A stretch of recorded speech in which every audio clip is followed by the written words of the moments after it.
نحمده ونصلي على رسوله الكريم اما بعد فقد قال الله تبارك وتعالى كما ورد في سورة الجاثية اعوذ بالله من الشيطان الرجيم بسم الله الرحمن الرحيم وإنه لعلم للساعة فلا تمترن بها واتبعوني هذا صراط مستقيم صدق اللہ العظیم رب اشرح لی صدری ویسر لی امری واحلل عقدۃ من لسانی یفقہوا قولی اللہم ربنا الہمنا رشدنا واعذنا من شرور انفسنا اللہم ارنا الحق حقا وارزقنا اتباعہ وارنا الباطل باطلا وارزقنا اجتنابہ آمین یا رب العالمین۔ قادیانیت سے متعلق ایک بحث کا آغاز ہو گیا تھا، کیونکہ ہمارے علم میں یہ آیا تھا کہ قادیانیوں نے خاص طور پر ماڈل ٹاؤن کو اپنا ایک مرکز اور اپنا اڈا بنانے کا فیصلہ کیا ہے، اور اس کا ہمیں تجربہ بھی حاصل ہو گیا۔ کچھ نوجوان اہل سنت کے نوجوان میرے پاس آئے تھے اور انہوں نے میری توجہ اس طرح منعطف کرائی کہ یہاں پر یہ اپنی جمعے کی نماز کے لیے اوپن گراؤنڈ استعمال کر رہے ہیں اور اس میں لگا لیتے ہیں پارٹیشن وغیرہ، اور بڑی یوں سمجھیے کہ بڑی مہم کے ساتھ دونوں طرف کی سڑکیں بند کر کے، اور جو بھی لوگ مسافر ہیں انہیں بھی دعوت دیتے ہیں کہ آئیں یہاں جمعہ پڑھیں، اور بعض لوگ مغالطے میں وہاں جمعہ پڑھ لیتے ہیں۔ تو اس کے حوالے سے انہوں نے کوشش کی کہ کچھ نہ کچھ اس سلسلے میں، کیونکہ انہوں نے مجھے لا کر قانون دکھایا۔ پاکستان میں جو قانون نافذ ہے وہ یہ ہے، چاہے یہ کہ وہ نافذ نہیں ہے بالفعل، لیکن ہے، قانون کی کتاب میں تو موجود ہے کہ قادیانی اپنے کوئی جو بھی ان کے نزدیک بھی ان کے مذہبی شاعر ہیں، ان کو مسلمانوں کی شکل میں برملا علی الاعلان ادا نہیں کر سکتے، کیونکہ وہ تو دھوکہ دہی بات ہو گئی کہ لوگ سمجھیں گے یہ مسلمان ہی ہیں۔ اب جب انہیں، آپ کو معلوم ہے کہ ہماری پوری جو مرکزی اسمبلی تھی، نیشنل اسمبلی، اس کے فیصلے کے تحت قرار دیا گیا بالاتفاق کہ قادیانی غیر مسلم ہے، دائرہ اسلام سے خارج ہے۔ یہ تو فیصلہ ہوا پارلیمنٹ کا اس بڑے پیمانے، بعد میں پھر ضیاء الحق صاحب کے زمانے میں، یہ تو ہوا تھا آپ کو معلوم ہے بھٹو کے زمانے میں، تو ضیاء الحق صاحب کے زمانے میں اسی کی گویا کہ فردر سٹیپ کے طور پر یہ بات طے کی گئی اور قانون بنا دیا گیا کہ وہ اپنی مسجد کو مسجد نہیں کہہ سکتے اور مسجد کی صورت پر نہیں بنا سکتے کہ گزرنے والے کو یہ خیال ہو کہ یہ مسجد ہے۔ اسی طرح وہ اگر کوئی اسلامی شاعر کا ارتکاب کریں گے علی الاعلان تو بھی یہ قابل تعزیر ہے، جرم ہے۔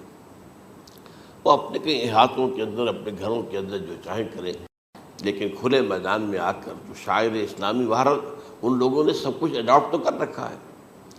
سب سے بڑی بات تو وہ ہے کہ انہوں نے ایک جھوٹے نبی کا اقرار کیا ہے کہ وہ نبی ہے، اس نے ہمارے درمیان فصیل حائی کر دی ہے۔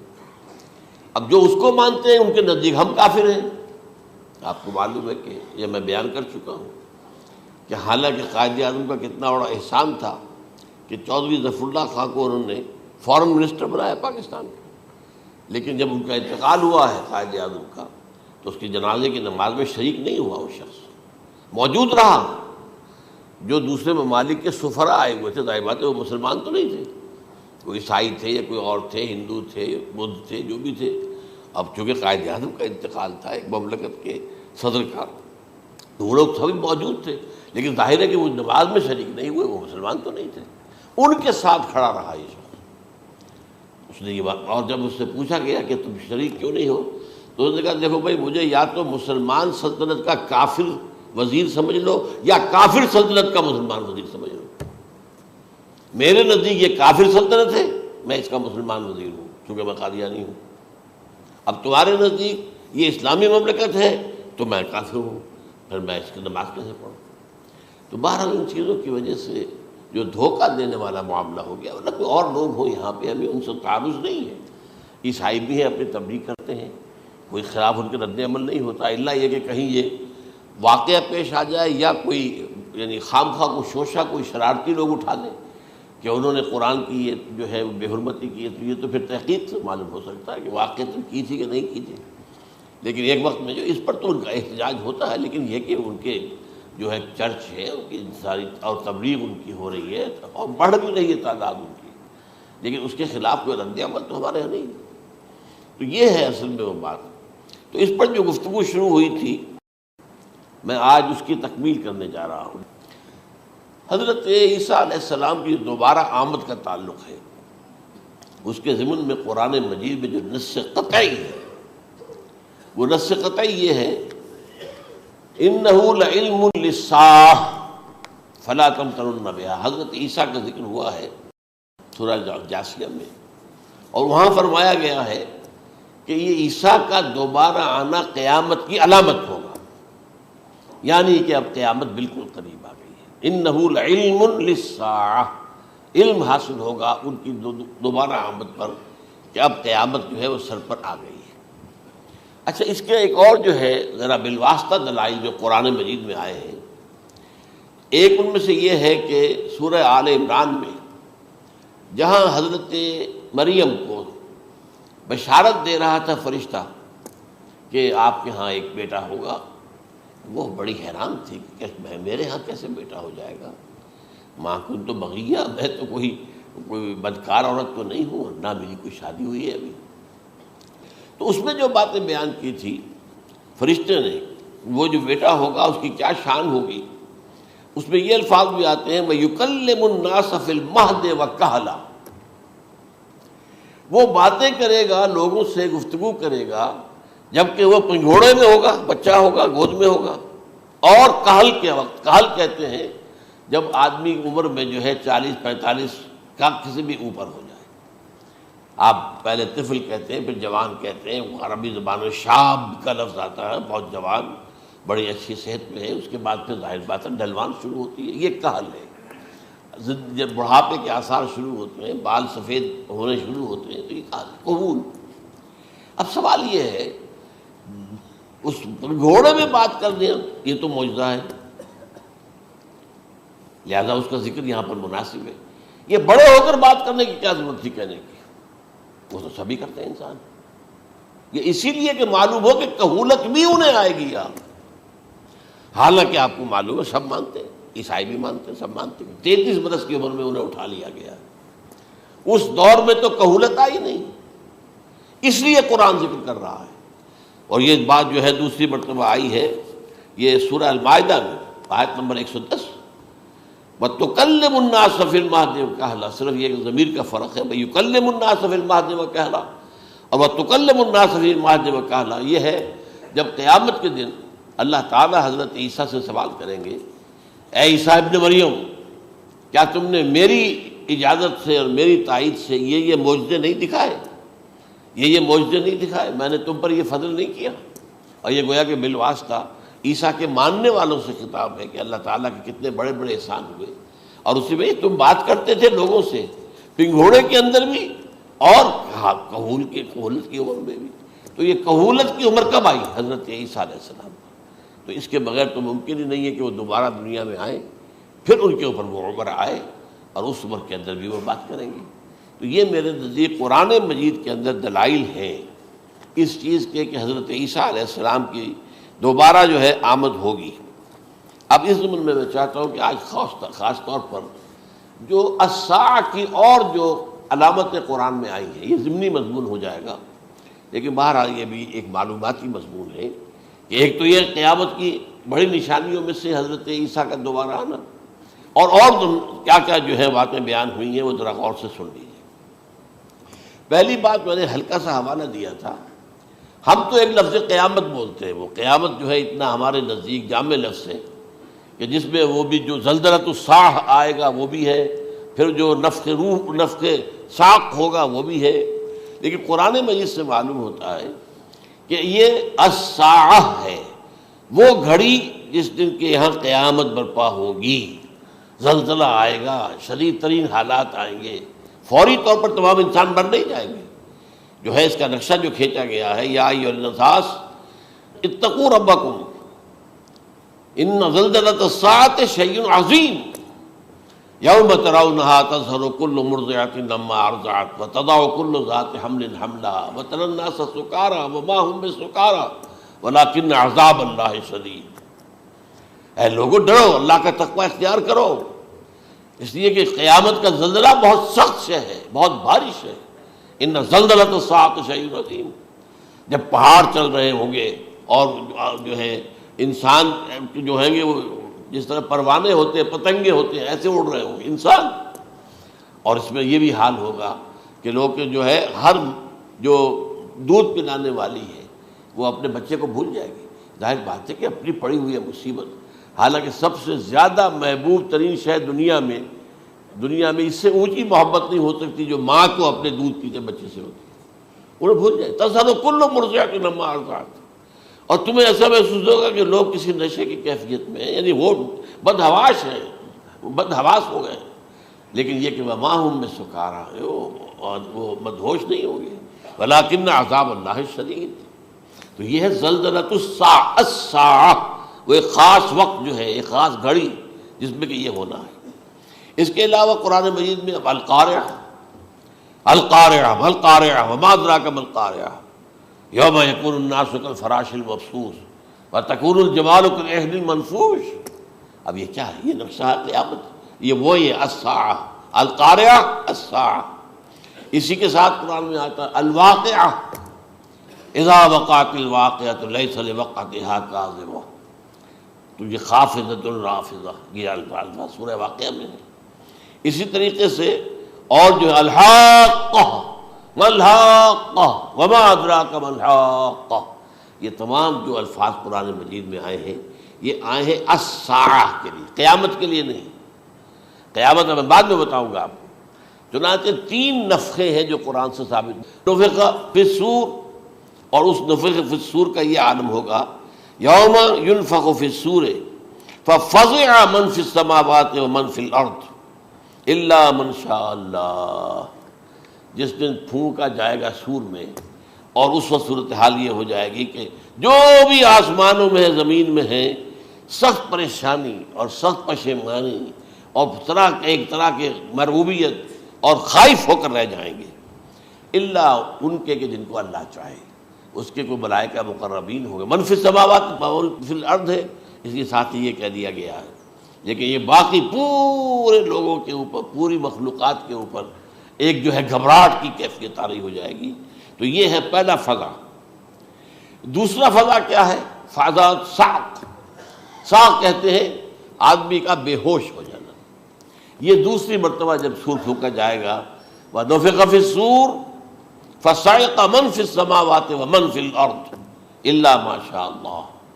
یہ ہے کہ اس کے بعد وہ سب کے اوپر موت طاری ہو جائے گی. یہ دوسرے سور پھونکے جانے کے بعد ہے.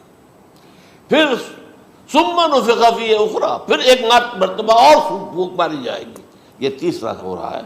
فَإِذَا هُمْ قِيَامٌ يَنظُرُونَ. تو اچانک سب کے سب کھڑے ہوں گے اللہ کی طرف دیکھتے ہوئے. اب یہ جو ہے یہ ہے یوم القیامہ. قام یقوم قیامتاً، کھڑا ہونا. کیونکہ اس دن یوم یقوم الناس لرب العالمین، جس دن کے تمام انسان جو ہے کھڑے ہو جائیں گے اپنے رب کے حضور میں، جس کا نقشہ کھینچا گیا ہے اذا دکت الارض دکا دکا وجاء ربک والملک صفا صفا. تو یہ سب کے سب انسان بھی جو ہے موجود ہوں گے، فرشتے صفے باندھے ہوئے ہوں گے، اور اللہ تعالیٰ جو ہے اپنے خاص عرش کے ساتھ یحمل عرشہ ثمانیہ، 8 فرشتے اس عرش کو اٹھائے ہوئے ہوں گے جبکہ یہ آسمان پھٹے گا اور اس روئے ارضی پر اللہ تعالیٰ کا نزول ہوگا. یہ جو ہے ہمارا یوم القیامہ یہاں ہے. یوم القیامہ ہی میں جو فیصلے ہونے یہاں ہونے. قصہ زمین، برسر زمین، جو نیکیاں تم نے یہاں کمائی ہیں یا جو بدیاں تم نے یہاں جن کا ارتکاب کیا کا فیصلہ یہاں ہوگا. اس کے بعد واللہ عالم کچھ اور بھی چیزیں ہیں، لیکن یہ کہ وہ سب عام طور پر لوگوں کے علم میں نہیں ہے. میں نہیں چاہتا کہ خام خواہ کسی نئی بات سے کوئی جو ہے ذہنوں کے اندر کوئی ایک تشکیک پیدا ہو جائے، شبہات پیدا ہو جائے. لیکن یہ چیزیں جو میں نے آپ سرچ کی از قرآن ثابت ہے. اسی زمین پر اترنا ہے. وجاء ربک والملک صفا صفا، یہ سب کے سب آئیں گے، اور ملائکہ، اور اس کے علاوہ جو ہے دوسرے مقامات پر جس کا نقشہ کھینچا گیا ہے سورۃ الحاقہ کے اندر ہے. اللہ کا عرش جو ہے 8 فرشتے اٹھائے ہوئے نیچے اتریں گے. تو یہ تمام چیزیں قرآن مجید میں مذکور ہیں. اور یوم القیامہ یہی ہوگا، لیکن وہ ہے یوم القیامہ، ہم قیامت کہتے ہیں اس کو جس کو قرآن کہتا ہے الساعہ، الزلزلہ، الحاقہ، القارعہ، الواقعہ۔ یہ ہے در حقیقت جو پہلا معاملہ ہے کہ اس کے اندر جو ہے فضا ہو جائے۔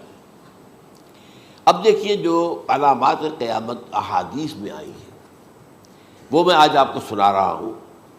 ان کو دو حصوں میں تقسیم کیا جاتا ہے، علامات صغریٰ، علامات کبریٰ۔ چھوٹی نشانیاں جو درجہ بدرجہ درجہ بدرجہ درجہ بدرجہ حاضر سامنے آئیں گے۔ ایک ہے بالکل قیامت سے متصل قبل بڑے جو خرق عادت واقعات ہوں گے وہ آئیں گے۔ اچھا، پہلی چیز کے سلسلے میں حضرت انس رضی اللہ تعالیٰ عنہ سے یہ مروی ہے اور یہ حدیث متفق علیہ ہے۔ پہلی علامت حضور نے بیان کی قیامت کی علامات میں سے، اب میں لفظ قیامت اسی معنی میں بول رہا ہوں جس میں کہ ہم عام طور پر بولتے ہیں۔ آپ نے فرمایا علم اٹھا لیا جائے گا، جہالت کا دورہ ہوگا۔ اب یہ کون سا علم اٹھایا جائے گا؟ سائنس کا علم نہیں، دین کا علم۔ آج تو ساری قدر و قیمت جو ہے جس کے لیے دوڑتے ہیں لوگ لاکھوں روپے کی فیسیں دے کر، ایم بی اے ہو رہے ہیں، یہ جو ہے اکاؤنٹنسی کا پاس کر رہے ہیں، یہ سی اے کر لیا ہے، یہ کوئی اور جو ہے فزکس میں کوئی کیمسٹری میں ڈاکٹریٹ کر لی ہے، ڈاکٹر بن گیا تو کیا ہی کہیں۔ اس لیے کہ بڑی چیز جو پاکستان سے ایکسپورٹ ہوتی ہے وہ ڈاکٹر ہیں۔ جو اتنے بڑے پیمانے پر جو کالج کھلے ہوئے، 3 لاکھ روپے ایک سال کی فیس، 5 لاکھ روپے ایک سال کی فیس، یہ کیوں لیتے ہیں اور کیوں لوگ دیتے ہیں؟ کہ موقع مل جاتا ہے ایم بی بی ایس کر کے۔ امریکہ کے اندر بھی ڈیمانڈ ہے، ان کے ہاں ڈاکٹر جو ہیں جتنے ہونے چاہیے نہیں ہے، لہذا اور بھی بہت سی جگہوں پر ڈیمانڈ ہے۔ تو جس چیز کی مارکیٹ میں ڈیمانڈ ہے وہ علم ہے۔ آج علم کمپیوٹر کا علم ہے یہ، حالانکہ ان میں سے کسی کے اوپر لفظ علم کا اطلاق میرے نزدیک غلط ہے، جہالت ہے۔ علم وہ ہے جو ذہن کو جلا دے، جو سوچ کو جلا دے، روشنی پیدا کرے، دماغی روشنی، وسعت دے، انسان کے فکر کو وسعت دے، اس کے ذہنی جو ہے جو افق ہے اس کو وسیع کرے۔ علم تو وہ ہے جو حقیقت کے کیا علم بھی اس سے عطا فرمائے۔ قرآن ہے، حدیث ہے، باقی اور چیزیں جو اس سلسلے میں آ سکتی ہیں وہ ہے کہ جو قرآن اور حدیث کی سمجھنے میں مومن ہوں اور زیادہ جو ہے اس کے تک فہم کو آسان کر دیں۔ لیکن یہ کہ فرمایا علم اٹھا لیا جائے گا، جہالت کو فروغ ہوگا، ظاہر بات ہے ایک ہی بات ہوئی ہے۔ دوسرے نمبر پہ یہ کہ جہالت کو فروغ ہوگا۔ نمبر 3 زنا کثرت سے ہوگا۔ نمبر 4 شراب نوشی عام ہو جائے گی۔ نمبر 5 عورتوں کی تعداد بہت زیادہ ہو جائے گی، مردوں کی تعداد کم ہو جائے گی، یہاں تک کہ 50 عورتوں کا خیر خبر کرنے والا، کوئی نگرانی کرنے والا، وہ ایک مرد۔ اچھا، یہ تو ہے ایک حدیث جو میں نے آپ کو بیان کر دی، متفق علیہ، یہ بخاری اور مسلم دونوں میں ہے۔ دوسری حدیث بخاری کی ہے، اس کو حضرت ابو ہریرہ رضی اللہ تعالیٰ عنہ نے روایت فرمایا ہے، قیامت آئے گی جب امانت ضائع ہو جائے گی۔ آج ہمارے ہاں امانت کے ضائع ہونے کا جو نقشہ ہے شاید پوری دنیا میں کہیں اور نہیں۔ جس طرح کے غبن یہاں ہوتے ہیں، جس طرح کک بیکس جو ہے وہ لیے جاتے ہیں، اس غریب یعنی قوم غریب ہے لیکن یہاں وہ امیر بہت بڑے بڑے لوگ ہیں، وہ تو دنیا بھر کے ٹاپ کے امیروں کے اندر اس کا شمار ہو جائے گا۔ لیکن یہ کہ یہ سب امیر کیسے بنے؟ غبن بلین آف ڈالرز کا، اب تو اس سے کم کی تو بات ہی نہیں ہوتی۔ فلاں نے اتنے بلین جو ہے پیسے اپنا جو ہے قرضہ معاف کرا لیا۔ بھائی کس نے کون کرتا ہے معاف؟ یہ کسی کے باپ کی جاگیر ہے؟ یہ پیسہ بینک کے اندر حکومت کا ہے کہ حکومت کو اختیار ہو گیا وہ رائٹ آف کر دے ان کے جو ہے ان کی جائیدادیں کرو ضبط۔ لیکن ہوتا کیا ہے، بینک آفیسر بے ایمان ہے، وہ کہتا تھا 1 کروڑ کا قرضہ لے جاؤ، 10 لاکھ مجھے دے جاؤ، چاہے تم میرے پاس کوئی ڈاکومنٹ جو ہے ایسے نہیں دے سکتے، حالانکہ ہونا چاہیے کہ اتنا بڑا قرضہ لے رہے ہو تو ڈاکومنٹس یہاں پر ہمارے سامنے لاؤ کہ اگر تم نہ دے سکو تو ہم ان ڈاکومنٹس کے ذریعے سے تمہاری جائیداد، تمہاری کوئی جاگیر، تمہاری کوئی اور چیز اس کو قبضہ کریں۔ جب وہ وقت آتا دیکھتے تو یہ ڈاکومنٹس ہی پھینک ہیں، اللہ خرچ کیا کرے گا کوئی؟ بینک کا باپ بھی واپس نہیں لے سکتا. اور یہ سب کس کی بے ایمانی ہے؟ وہ جو بیٹھا ہوا بینک مینیجر، سارا سودا اس کے ماں باپ ہوتا ہے کہ 1 کروڑ ہے نا، 10 لاکھ مجھے جو 90 تم لے جاؤ. باقی یہ کہ ٹھیک ہے میں تمہارے جو ڈاکومنٹس تم پیش کر رہے اس میں کوئی اعتراض نہیں کرتا، بس جاؤ. اور نمبر 2، حکومت نااہلوں کے سپرد ہو جائے گی. یہ ہے امام بخاری کی روایت کردہ روایت جو حضرت ابو ہریرہ سے. مسلم شریف میں ابو ہریرہ رضی اللہ تعالیٰ عنہ سے ایک اور روایت ہے، مال عام ہو جائے گا یہاں تک کہ زکوٰۃ قبول کرنے والا کوئی نہ ہوگا. یہ بات وہ ہے جو آج سعودی عرب اور UAE کے اندر آپ کثرت سے دیکھ سکتے ہیں. دولت جو ہے وہ ریل پیل. ابھی تھوڑا سا آیا ہے معاملہ خاص طور پر دبئی میں، کیونکہ وہاں بہت زیادہ کنسٹرکشن ہو رہی تھی، تو پوری دنیا میں آپ کو معلوم ہے کہ جو ریئل اسٹیٹ کہلاتا ہے اس کا حال بہت پتلا ہے، لیکن وہاں کے دولت ریل پیل ہے ہر جگہ پر. اور سب سے اہم متفق علیہ روایت. متفق علیہ کیا؟ وہ تو حضرت عمر سے بھی مروی ہے، ابن عمر سے بھی مروی ہے، ابن عباس سے بھی مروی ہے، ابو ہریرہ سے بھی مروی ہے، عبداللہ ابن مسعود سے بھی مروی ہے رضی اللہ تعالیٰ عنہ اجمعین. اور یہ وہ حدیث ہے جسے کہا جاتا حدیث جبرائیل، جسے ام السنہ بھی کہا گیا.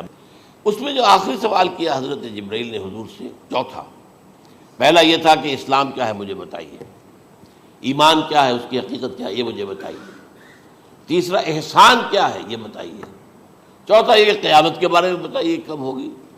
حضور نے فرمایا کہ اس کے بارے میں جس سے سوال کیا جا رہا ہے وہ اس سے زیادہ نہیں جانتا جو کہ سوال کر رہا ہے.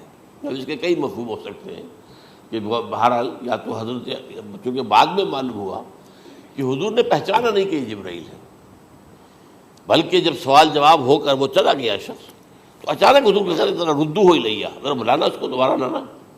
اب جو دیکھا کہ وجود ہی نہیں اس کا، آسمان نے اس کو اچک لیا، زمین نے نگل لیا، کیا ہوا ہے؟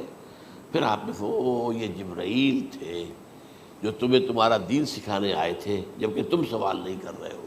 یہ بڑے بیسک کوسچن تھے، اس لیے کہ دنیا کے ہمارا نظام اسلام پر ہے، ایمان پر نہیں ہے. اس لیے کہ ایمان کو ویریفائی کر ہی نہیں سکتے.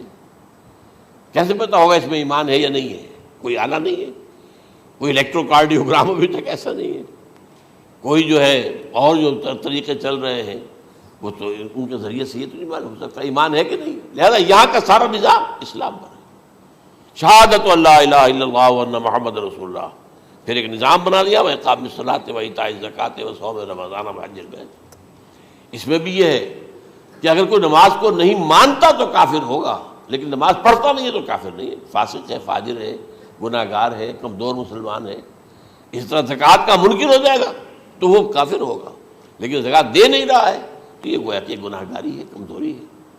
تو اس حوالے سے نوٹ کر دیجئے کہ یہاں کا دنیا کا سارا اسلامی نظام اور سارا کانسٹیٹیوشنل اور لیگل سسٹم جو ہے اسلام کا وہ اقرار باللسان پر ہے. ایمان ہے وہ کہ جس کی بنیاد پر وہاں فیصلے ہوں گے. یہاں کوئی شخص مسلمانوں کا بڑا لیڈر ہے، بڑا علامہ ہے، بڑی اس کی قدر و منزلت ہے، اس کے ہاتھ چومے جا رہے ہیں، پاؤں چومے جا رہے ہیں، ہو سکتا ہے وہاں کہا جائے دفع ہو جاؤ، تمہارے دل میں ایمان نہیں تھا، تم نے یہ سب کچھ کیا تھا اس لیے کہ کہا جائے کہ بڑے عالم ہو، اور یہ کہا جا چکا فقط قیل. اب یہاں کچھ نہیں ہے تمہارے پاس. پھر فرشتوں کو حکم ہوگا کہ اس کو گھسیٹتے ہوئے جہنم میں ڈال دیں. 3 باتیں بیان کی آپ نے. یہی حشر اس کا ہوگا مالدار کا. اللہ پوچھے گا میں نے تمہیں بہت مال دیا، تم نے کیا کیا؟ وہ کچھ گنوانا شروع کرے گا، اللہ فرمائے گا جھوٹ بول رہا، قذبت، تم نے یہ خیرات و صدقات اس لیے کیے تھے کہ تمہاری سخاوت کے ڈنکے بج جائے، تعریفیں کی جائے. وہ کی جا چکی ہے، دنیا میں ڈنکا بج گیا. یہاں کچھ نہیں تھا، وہ نیت دل میں کچھ اور تھی تمہارے. میں لیس البر ان تولوا وجوہکم والا قرآن مجید کا سبق ہمارا منتخب نصاب کا نمبر 2 بڑی تفصیل سے بیان کیا. یہی معاملہ ہوگا اس عالم کا. اللہ فرمائے گا میں نے تمہیں علم دیا، تم نہیں. وہ کہے گا میں نے علم پھیلایا لوگوں میں ہدایت کی. کوئی جھوٹ بول رہے ہیں، تم نے تو صرف اس لیے کیا تھا، تمہاری نیت یہ تھی کہ بڑا عالم شخص ہے، بڑا فاضل شخص ہے. تو یہ سب کہا جا چکا. تو وہاں کا معاملہ جو ہے وہ اسلام پر نہیں ہے. یا آپ دکھائیں گے دیکھیے یہ میرا آئیڈینٹی کارڈ، اس پہ اسلام میرا مذہب لکھا ہوا ہے، یا یہ میرا پاسپورٹ ہے. آئیڈینٹیفیکیشن کے لیے دنیا میں عام طور پر یہ چیزیں ہوتی ہیں. کوئی تعلق نہیں. آخرت کا معاملہ کسی اور شے پر ہے. وہ تو ایمان دل میں ہے اور تمہارے تمام جو حرکات ہیں، اعمال ہیں، ان سب کے اندر جب تک کہ اصل جو قوت متحرکہ ہے وہ اللہ کی محبت نہ بن جائے، اخلاص للہ، بحب اللہ للہ، اور یہ کہ یہ تمام چیزیں جیسا کہ فرمایا، ایک حدیث بڑی پیاری ہے، ایمان کی تکمیل کی علامت کیا ہے؟ فرمایا من احب للہ وابغض للہ ومنع للہ واعطى للہ فقد استکمل الایمان۔ جس شخص کے نے محبت جس سے بھی کی، اللہ کے لیے کی، اپنے مفادات کے لیے نہیں، رشتہ داری کی بنیاد پر نہیں، محبت اوپر ہو جائے، رشتہ دار کا حق ہے دو، بیوی کے حقوق ہیں دو، لیکن محبت یہ اللہ کے لیے ہو کہ فلاں شخص سے مجھے محبت اللہ کے لیے، اور اگر نفرت رکھی تو اللہ کی وجہ سے رکھی، اس لیے رکھی کہ وہ اللہ کے دین سے دور ہے، وہ اللہ کے راستے پر نہیں آ رہا ہے، وہ فسق و فجور کی جو ہے زندگی کو آ رہا۔ اس میں بھی یہ ہے کہ یہ نہیں ہے تعلق قطع کر لو، تعلق قطع کرو گے تو تبلیغ اور اصلاح کا موقع کہاں رہے گا، لیکن دلی محبت نہیں ہوگی اس سے۔ تو اگر محبت ہے تو اللہ کے لیے، اور نفرت ہے تو اللہ کے لیے، اور کسی کو کچھ دیا ہے تو اس لیے کہ اللہ کا حکم ہے کہ دوں، اور کسی سے کچھ روکا ہے تو اس لیے کہ اللہ کا حکم ہے کہ روکوں، اس کو نہیں دینا ہے۔ فقد استکمل الایمان، تو اس شخص نے ایمان کی تکمیل کر لی۔ یہ ہے اصل جو ڈیسائیڈنگ فیکٹر ہے، وہ یہ ہے۔ اور اس ایمان کی پہلی علامت کیا ہے؟ کیسے معلوم ہو میرے اندر ایمان ہے؟ پہلی علامت سب سے کم تر درجے کا ایمان، اس میں فرمایا گیا اذا اساءت کا سیئۃ وحسنت کا حسنۃ فانت مومن، اگر کوئی اچھا کام کر کے خوشی ہو اور کوئی برا کام ہو جائے تو ملامت ہو، یہ کیا کر بیٹھا، یہ میں نے کیا کیا ہے، یہ مجھے نہیں کرنا چاہیے تھا، یہ اگر احساس ہے نیکی اور بدی کا تو تمہارے اندر ایمان ہے۔ یہ ایمان ہے ادنا درجے، اور وہ ایمان من احب للہ وابغض للہ واعطى للہ ومنع للہ فقد استکمل الایمان۔ اچھا، یہ جو متفق علیہ حدیث ہے جو حضرت جبرائیل کی ہے، اس میں پھر انہوں نے کہا کہ اچھا اگر آپ مجھے یہ کب ہوگی قیامت نہیں بتا سکتے تو اس کی کچھ علامتیں بتائیے۔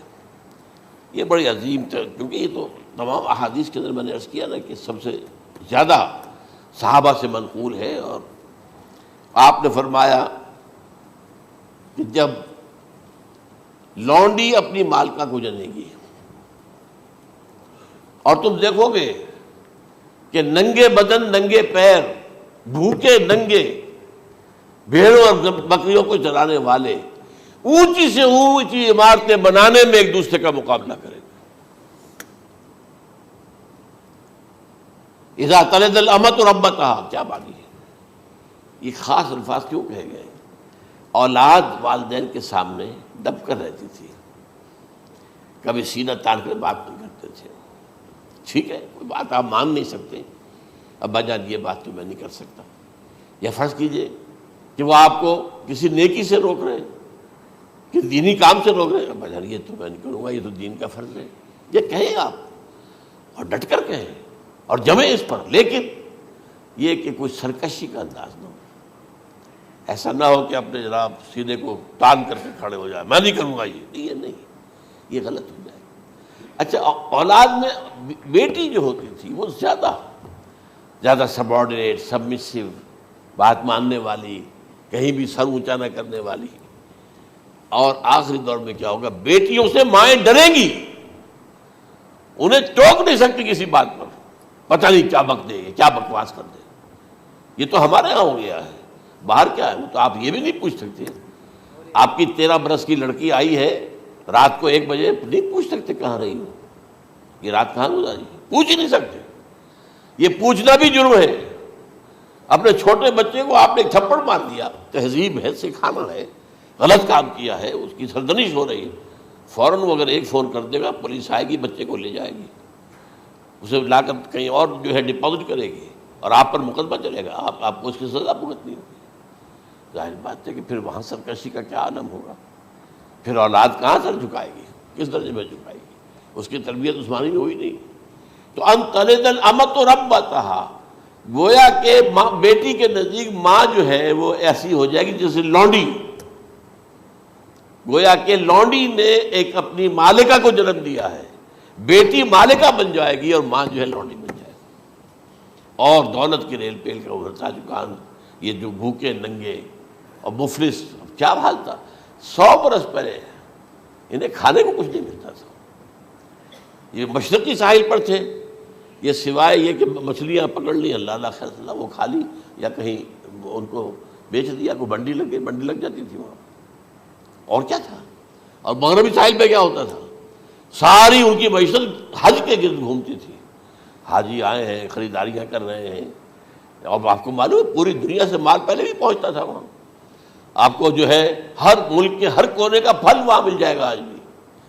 اور وہاں پر یہ ہے کہ سب سے بڑی بدوؤں کے لیے سب سے بڑی بات کیا تھی، قربانی کا گوشت، اسے وہ سکھاتے تھے، سخت چمڑے کر کے کھاتے تھے، یہ ان کا حل تھا۔ آج جا کر دیکھیے نئے شہر بن رہے ہیں، امریکنز کو کانٹریکٹ دیے جا رہے ہیں، بالکل ماڈرن شہر بنا دو، ایک ایبسلیوٹلی ماڈرن شہر جو ہے وہ جو مشرقی ساحل کے اوپر جو پہلے سے آرام کو سٹی ہے، امریکن سٹی ہو، اس کے اندر کوئی سعودی بھی داخل نہیں ہو سکتا سوائے جس کے پاس اس سٹی کی طرف سے لائسنس نہ ہو، اور اس کی چار دیواری کے اندر، چار دیواری کیا فصیل کے اندر کہی ہے، جو چاہو کرو، کوئی تم پر پابندی نہیں، ننگے نہاؤ، تالاب ہے نہا رہے، ننگی عورتیں ننگی مردیں نہا رہے، کوئی پوچھنے والا نہیں۔ اب اسی قسم کا ایک سٹی آباد ہونا جا رہا ہے مغربی ساحل پر، جدہ اور ینبوع کے درمیان، اور اس میں اصل میں جتنی بھی دولت ہے جو پیٹرول کی ہے وہ وہیں پر رکھ لی جاتی ہے امریکہ کے اندر، تاکہ امریکہ جو ہے ایسے ایسے پروجیکٹ بنا کر جب تمہیں دے گا تو اس میں سے پیسے دے گا، وہ نہیں ملتی ان کو واپس۔ بہرحال یہ تو میں نے ایک جگہ آپ سے ذکر بھی کیا تھا، دی کنفیشنز آف این اکنامک ہٹ مین، وہ کنفیشنز کی بات جو ہے اگر آپ میں سے کسی کو دلچسپی ہو تو اسے پڑھیں، کہ کس طریقے سے 1973 کے آئل امبارگو کے بعد جو شاہ فیصل شہید کے زمانے میں ہوا تھا، پھر جس طریقے سے امریکہ نے ان تمام ممالک کو جکڑ لیا ہے، اس کا پورا جو پروسیس کیا تھا وہ سامنے آتا ہے۔ بہرحال اس کے بعد آتا ہے علامات کبریٰ کا ذکر، بڑی علامتیں جو کہ بالکل خرق عادت کے انداز میں ہوگی، جن کا معاملہ جو ہے وہ آپ کے ناپ تول میں نہیں آ سکتا، آپ کی کیمسٹری فزکس اس کا جو ہے وہ نہیں کر سکتی، ادراک ہوگا یہ قیامت کی۔ ان میں نمبر 1 کیا ہے، ایک بہت بڑا دھواں آئے گا، پوری دنیا کو لپیٹے گا۔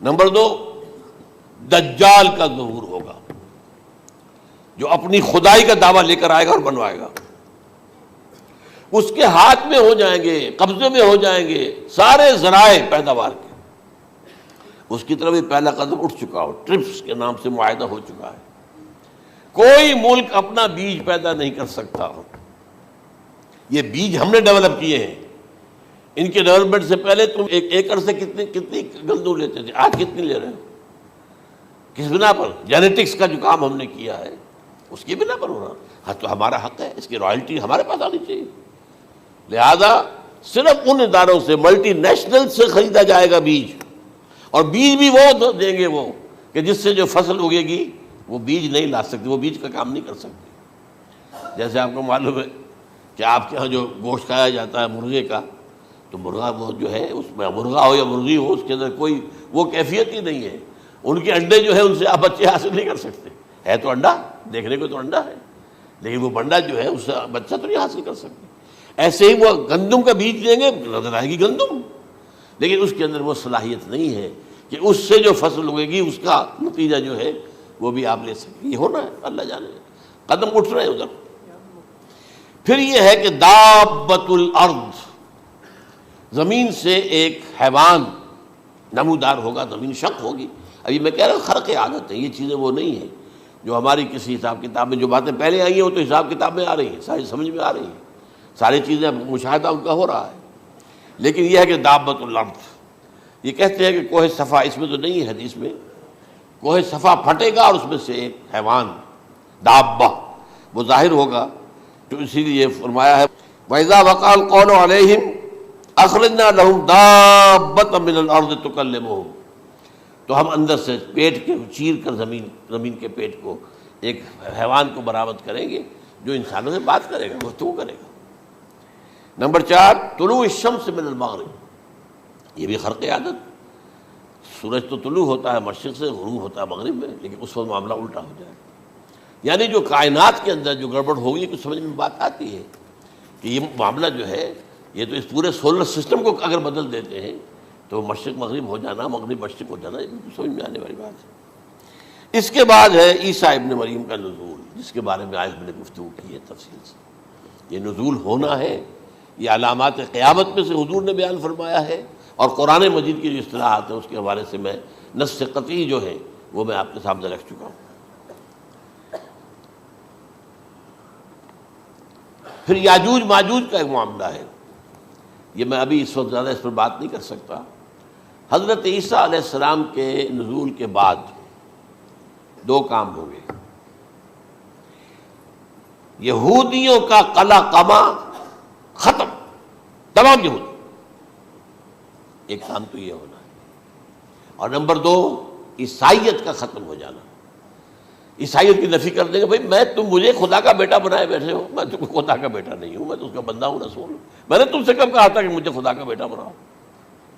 نمبر 2 یہ کہ وہ خنزیر کو قتل کر دیں گے، یعنی یہ تم نے خنزیر کب سے کھانا شروع کر دیا، میں تو تم کو نکاح اجازت دے کر گیا تھا، یہ تو شریعت موسوی میں حرام تھا، اور میں کہہ کر گیا تھا کہ یہی شریعت تم پر لاگو رہے گی، ہاؤ کم تم نے کیسے یہ؟ آج بھی بہت سے رومن کیتھولکس جو ہے وہ سور نہیں کھاتے، وہ اس میں ہے ان کے اندر کچھ نہ کچھ بات جو ہے جو حضرت عیسیٰ کی تعلیمات کا کچھ اثر ان کے ہاں ہے۔ میں تو ایک مرتبہ، یہ 1971 کی بات ہے، 4-5 دن کے لیے برسلز میں رکا تھا، اس لیے کہ وہاں مجھے ایک صاحب نے خط لکھا تھا کہ وہاں ایک نوجوان ہے، ابھی اس ایمان لایا ہے، اور اس کے کچھ مسائل ہیں، ہم کوشش کر رہے ہیں ان کے مسائل حل کریں، آپ بھی جا رہے ہیں۔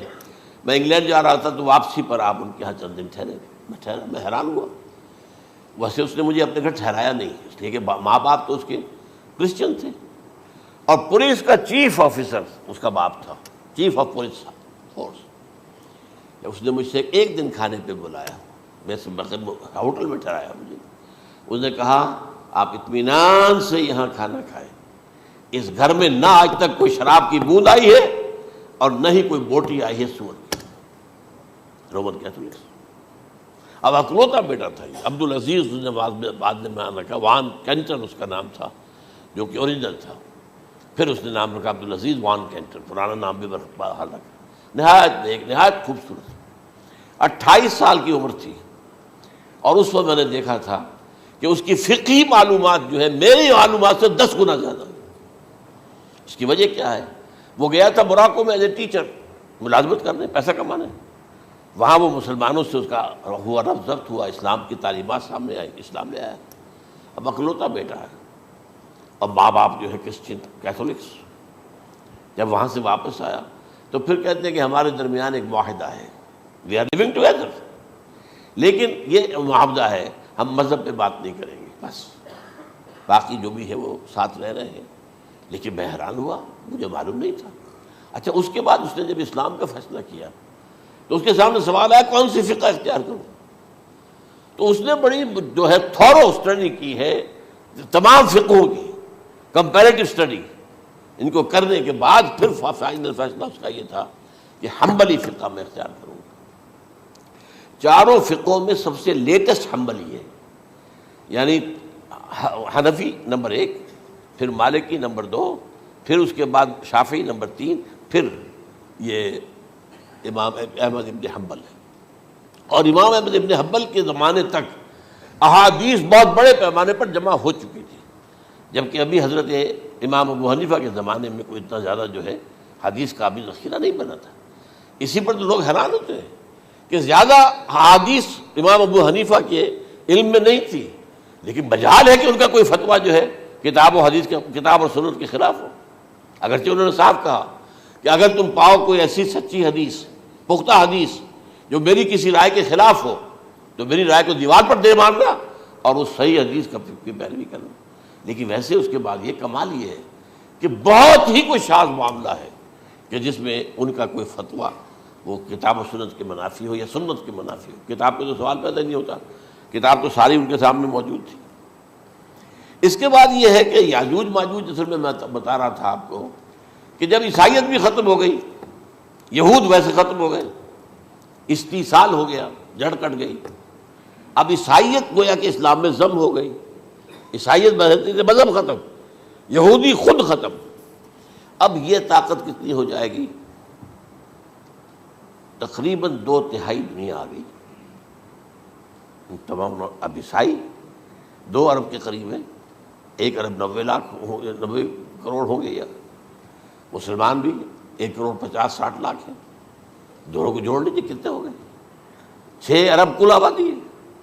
لیکن اس کے بعد آتا ہے یاجوج ماجوج کا خروج. یہ یاجوج ماجوج میرے نزدیک چائنا اور رشیا ہے. ان کی مجموعی طاقت اتنی ہوگی، اور یہ اس طرح آئیں گے ہر اونچائی پر سے اترتے ہوئے، پھسلتے ہوئے. جیسے 1962 میں جب وار ہوئی تھی بٹوین چائنا اینڈ انڈیا 1962 میں، تو وہ اس وقت کا نقشہ مجھے آج بھی اخبارات میں پڑھتا تھا تو یاد، waves after waves of Chinese soldiers were coming down the slopes of Himalayas. یہ تو وہ ہے نا جن کی تعداد کا کوئی حساب نہیں ہے. اور رشیا اور یہ مل کر جو ہے، میرا اندازہ یہ ہے کہ جب پہلے ملحمۃ العظمیٰ ہوگی وہ عیسائیوں اور مسلمانوں کے درمیان، اس وقت یہ دونوں پاورز نیوٹرل رہیں گی. لیکن غالباً یہ بات طے کر لیں گی کہ ویپنز آف ورلڈ جو ہے ماس ڈسٹرکشن، یہ استعمال مت کرنا. اگر یہ ویپنز آف ماس ڈسٹرکشن استعمال کرو گے تو ہم میدان میں آ جائیں گے. اس میں وہ جنگ جب ہو چکے گی، پھر حضرت عیسیٰ کو فتح حاصل ہو جائے گی، اور پھر یہ کہ یہودیت ختم ہو جائے گی، عیسائیت بطور مذہب ختم ہو کر اسلام میں ضم ہو جائے گا. پھر وہ 40 برس کا عہد حکومت ہے حضرت عیسیٰ علیہ السلام. لیکن جب یہ فتح ہو جائے گی ان پر، اب یاجوج ماجوج آئیں گے، اور اتنی تعداد میں آئیں گے کہ بحیرہ طبریہ جو ہے اس کا سارا پانی پی جائیں گے. یہ تو اگر آپ کو کبھی اندازہ ہو یا کوئی آپ جانیں ان لوگوں کو جو ان چینیوں سے واقف ہیں، وہ کہتے ہیں زمین پر ہلتی ہوئی کوئی چیزوں سے وہ چھوڑ کے کھا جائیں گے. جہاں وہ جاتے ہیں ایز اے لیبرر، وہاں کے جو سارے کتے ہیں ختم، ساری بلیاں ختم، ہر شے، وہ جو سانپ کھاتے ہیں، ہر چیز کھاتے ہیں. اور یہ تمام ایسٹرن کنٹریز کے اندر ہوتا ہے. بڑی ڈیلیشس ڈشز ہیں یہ سانپ وغیرہ وغیرہ. اور یہ جس طرح کھا جائے، پانی پیا، ایک قطرہ نہیں رہے گا اس پر. تو پھر جو ہے اللہ تعالیٰ اس وقت جو ہے اس میں ایک ایسی بیماری پیدا کرے گا، یہ سب مر جائے. یہ معجزے سے ہوگا. یعنی ان کے اوپر فتح جو ہے وہ عام لڑائی کے ذریعے سے نہیں ہوگی، بلکہ اس کے اوپر فتح جو ہوگی وہ اللہ تعالیٰ سے بوجھ، ایک بیماری پیدا ہوگی، سب مر جائے گا. اور اس کے بعد اللہ تعالیٰ ایسے پرندے بھیجے گا بڑی لمبی لمبی گردنوں والے، وہ ان سب کو کھا جائیں گے. جیسے ہمارے ہاں گدھ ہوتے ہیں، وہ ان کو صاف کر دیں گے. ورنہ تو یہ ہے کہ پوری دنیا کے اندر جو بدبو اور جو پیدا ہوتا معاملہ اس سے، تو اس نوع انسانی کی بقا ممکن نہیں تھی. ان کے خاتمے کے بعد پھر یہ ہوگا کہ حکومت اسلامی جو ہے پوری دنیا میں حضرت مسیح علیہ السلام کی ہوگی. 45 برس وہ رہیں گے.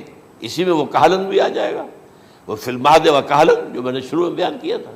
اسی میں پھر یہ ہے کہ وہ شادی بھی کریں گے، ان کی اولاد بھی ہوگی، اور پھر ان کا انتقال ہوگا تو حضرت حضور صلی اللہ علیہ وسلم کے حجرے میں، وہیں پر جہاں حضور اور ابو بکر اور عمر رضی اللہ تعالیٰ عنہم دفن ہیں، وہیں پہ ان کو دفن کیا جائے گا. اور قیامت کے دن حضور فرماتے ہیں کہ میں اور یہ تینوں ساتھ نکلیں گے. تو یہ ہے حالات و واقعات. بہرحال اس میں یہ ہے کہ یہ نوٹ کر لیجئے کہ جہاں تک ہمارے ہاں آج کل کا معاملہ ہے، میرے نزدیک میں یہ کہنے پر مجبور ہوں، جو رفع و نزول مسیح کو نہیں مانتا وہ کم سے کم منکر حدیث ضرور ہے. میں اس سے کم کا فتویٰ نہیں دے سکتا. اب یہ ہے کہ جو لوگ مہدی کو نہیں مانتے ان کا معاملہ میں مختلف سمجھتا ہوں. چند منٹ لے رہا ہوں آپ کے، اور اس لیے کہ ان کی حدیثیں صحیحین میں نہیں ہیں، بخاری مسلم میں نہیں. اور یہ کہ بہرحال ان کا معاملہ جو ہے وہ ایسا نہیں ہے حضرت عیسیٰ کا. حضرت عیسیٰ کے آنے کا جو کچھ ہوگا وہ تو میں نے آپ کے سامنے بیان کر دیا. لیکن یہ ہے کہ حضرت مہدی ہمارے نزدیک اس میں خرق عادت کوئی ہے ہی نہیں. جیسے ہر صدی کے مجدد ہوتے ہیں، آخری صدی کے مجدد وہ ہوں گے، اور میرے نزدیک یہی آخری صدی ہے، اور اسی میں حضرت مہدی کا ظہور ہو جانا. سعودی عرب میں کوئی خانہ جنگی ہوگی کسی بادشاہ کے انتقال پر، اور پھر اس وقت یہ ظاہر ہوں گے، اس وقت ملک کے حالات کو سنبھالنے کے لیے لوگ ان کو زبردستی نکالیں گے، چھپے ہوئے ہوں گے ایک گھر میں۔ یہ حضرت ام سلمہ رضی اللہ تعالی عنہ کی روایت ہے کہ ایک بادشاہ کے انتقال پر یہ خانہ جنگی ہو جائے گی، اور ایک شخص مدینے سے بھاگ کر مکے میں چھپ جائے گا۔ یہ تو ہے ان کے الفاظ، میں توجیہ کر رہا ہوں۔ یہ لوگ ان کی طرف دیکھ رہے ہوں گے کہ یہ جو وقت آیا ہے فتنے کا ہماری قوم پر، ہمارے ملک پر، تو ان کی شخصیت ایسی ہے کہ یہ بیچ میں آئیں، صلح صفائی کرائیں، اور وہ جو ہے اس ذمہ داری سے بچ کر بھاگیں گے اور جا کر مکے میں چھپ جائیں گے۔ پھر لوگ انہیں تلاش کر کے نکالیں گے اور زبردستی ان کے ہاتھ پر بیعت کریں گے، ورنہ وہ اتنے بڑے منصب کو۔ اور پھر یہ بھی ہے، ایک حدیث میں آتا ہے یصلحُ فی لیلۃ واحدہ، ایک رات میں ان کی مکمل اصلاح کر دیں گے۔ یعنی اگر کوئی تھوڑا بہت نقص اور عیب کوئی ہوا بھی، کوئی کمی کوتاہی ہوئی بھی، تو اللہ تعالیٰ ایک رات میں اصلاح کروا دیں گے۔ لیکن ہمارے نزدیک اس قدر کوئی خرق عادت ہے ہی نہیں۔ البتہ جو کہتے ہیں اہل تشیع، وہ خرق عادت ہے کہ ان کے 12ویں امام جو ہے وہ بچپن ہی کے اندر اس خوف سے کہ جو بنو عباس بادشاہ ہیں وہ ان کو قتل کر دیں گے، تو وہ ایک غار میں چھپا دیے گئے۔ اب وہ 1200 برس سے اس غار کے اندر چھپے ہوئے، اور اس کے بعد وہ ظاہر ہوگی، وہ امام مہدی ہوں گے۔ اس میں خرق عادت ہے، لیکن میں یہ کہتا ہوں کہ محض خرق عادت کی بنیاد پر ہم اس کی نفی نہیں کریں گے۔ کیوں؟ کیا ہم یہ نہیں مانتے کہ اصحاب کہف 300 برس تک سوئے رہے؟ یہ کیا عام بات ہے؟ حضرت عزیر علیہ السلام، اللہ نے انہیں موت دی، موت، اور 100 برس کے بعد زندہ کر کے اٹھا لیا۔ تو خرق عادت حضرت عیسیٰ کو ہم اتنا بڑا خرق عادت مانتے ہیں کہ اٹھا کر آسمان پر، تیسرے آسمان کے اوپر ہیں، موجود ہیں، اب بھی ہیں۔ شب معراج میں تیسرے آسمان پر حضور کی ملاقات ان سے ہوئی۔ تو یہ خرق عادت کی بنیاد پر نفی نہیں ہم کرتے، ہو سکتا ہے، لیکن یہ کہ اس کے لیے ہمارے پاس کوئی دلیل نہیں، کوئی احادیث نہیں، کچھ نہیں، اس لیے ہم اس کو نہیں مانتے۔ البتہ خود وجود جو ہے حضرت مہدی کا، وہ کوئی عجیب بات نہیں ہے۔ وہ تو جیسے پہلے بھی آئے ہیں ہمارے مجددین، ایسے مجدد ہوں گے اور دین کو تازہ کر دیں گے۔ ایک صحیح اسلامی ریاست جو ہے وہ عرب میں قائم ہو جائے گی دوبارہ۔ حضور نے فرمایا وہ عدل اور انصاف سے عرب کو اسی طرح بھر دے گا جیسے کہ وہ اس سے پہلے ظلم اور جور اور زیادتیوں کے سے بھری ہوئی ہوگی۔ تو یہ کام ہوگا، یہ تو مجدد کا کام ہوتا ہی ہے اس حوالے سے۔ لیکن بہرحال میں نے پھر بھی کہا کہ اگر احادیث کی کمزوری کی وجہ سے کہ صحیح عین میں نہیں ہے، اگر کوئی شخص انکار کرے تو مجھے کوئی اعتراض نہیں ہے، ٹھیک ہے۔ لیکن جو حضرت عیسیٰ کے نفع سماوی اور حضرت عیسیٰ کے نزول کا انکار کرتا ہے، وہ کم سے کم، میں انہیں اور آگے کوئی فتویٰ نہیں دیتا کہ وہ کافر ہو گئے یا یہ ہو گئے یا وہ ہو گئے، لیکن منکر حدیث کے لائن میں تو وہ لازمت کھڑے ہو گئے، کیونکہ اتنی واضح اور پکی حدیثیں ہیں حضرت مسیح کے نزول کی، اور علامات قیامت میں جس طرح ان کا ذکر آتا ہے کہ اس سے انکار جو ہے وہ جب تک آپ پوری حدیث کے ذخیرے کا انکار نہ کریں اس وقت تک ممکن نہیں ہے۔ اقول قولی ھذا واستغفر اللہ لی ولکم ولسائر المسلمین والمسلمات۔